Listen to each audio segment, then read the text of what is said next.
In the first video of this series, entitled The Submarine, we explain the differences between using submarines with one or two hulls. In that video, we talked about the most important characteristic of the submarine, in its way of fighting, stealth.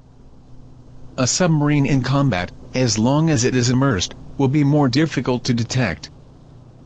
And the longer the submarine remains submerged, and undetectable to the enemy, the better its chances of accomplishing the mission. Let's know how submarines are grouped, depending on the type of propulsion used. Depending on the type of propulsion, submarines are of two types, nuclear or conventional, non-nuclear. And they are identified with the initials SSN for nuclear-powered submarines, and SS for the rest of submarines or conventional propulsion. At a global level, we can observe the current situation of countries that have, or not, military submarines. In ORMS, we see the only 7 countries that have nuclear-powered submarines.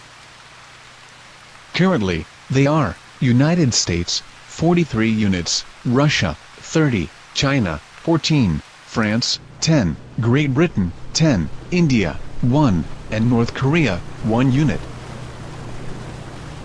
And in dark gray, the countries that have submarines, but are not nuclear-powered.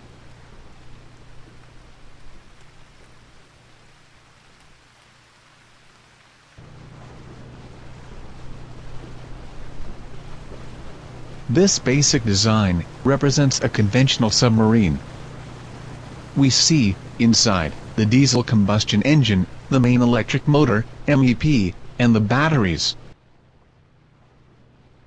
As we can see, conventional propulsion submarines, for the most part, use diesel-electric propulsion systems.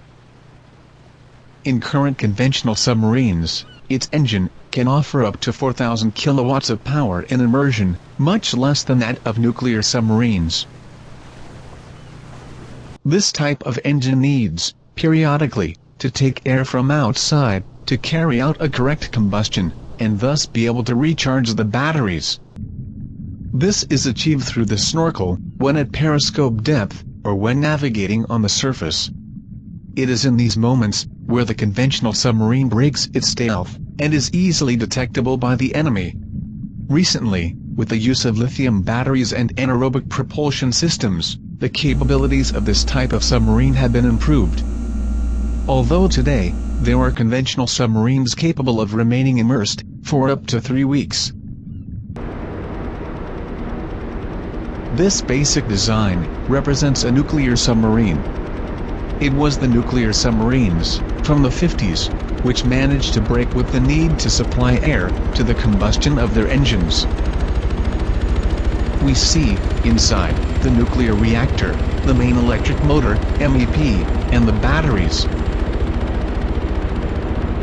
The largest submarines can generate up to 160 megawatt, which offers them more than enough power to, for example, have a higher navigation speed. Its nuclear reactor is capable of generating energy, propulsion and electrical, for up to 30 years, before recharging the reactor. For this reason, they install complex communication and combat systems, which require high energy consumption for their correct operation. Compared to conventional ones, nuclear submarines are larger and have a greater displacement. As they can develop their operations in immersion for months, they are considered strategic level platforms.